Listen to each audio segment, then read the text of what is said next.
ഓരോ പ്രഭാതത്തിലും നാം എന്തെല്ലാം ചിന്തിച്ചാണ് എഴുന്നേറ്റ് വരുന്നത്. അന്ന് ചെയ്ത് തീർക്കേണ്ട ഒരു 100,000 കാര്യങ്ങൾ. എന്തിനാണ് നമ്മുടെ മനസ്സിനെ ഇത്ര ഭാരമുള്ളതാക്കുന്നത്? ഓരോ ദിവസവും രാവിലെ ഓരോ പ്രഭാതവും നാം നമ്മുടെ ദൈവത്തോട് ചേർന്ന് നിൽക്കുക.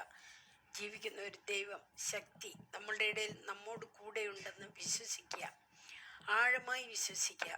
നമ്മുടെ കുടുംബം, മക്കൾ, വസ്തുവകൾ, നാം കണ്ടുമുട്ടുന്ന വ്യക്തികൾ, നമ്മളെ സഹായിക്കുന്ന വ്യക്തികൾ, നമ്മുടെ ശത്രുക്കൾ, നമ്മളെ ഉപദ്രവിക്കുന്ന വ്യക്തികൾ, നമ്മളുടെ ആവശ്യങ്ങൾ, നമ്മുടെ കുറവുകൾ, ബലഹീനതകൾ, ആഗ്രഹങ്ങൾ എല്ലാം ഈശോയെ ഏൽപ്പിക്കുക.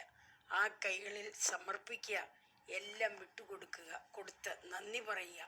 കുടുംബം, മക്കൾ, ജോലി മുതലായവ സന്തോഷത്തോടെ നമ്മൾ നടക്കുക.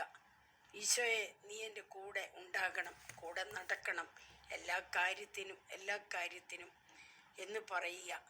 സന്തോഷിക്കുക. നിങ്ങൾക്ക് സമാധാനം കിട്ടും. കുടുംബം അനുഗ്രഹിക്കപ്പെടും.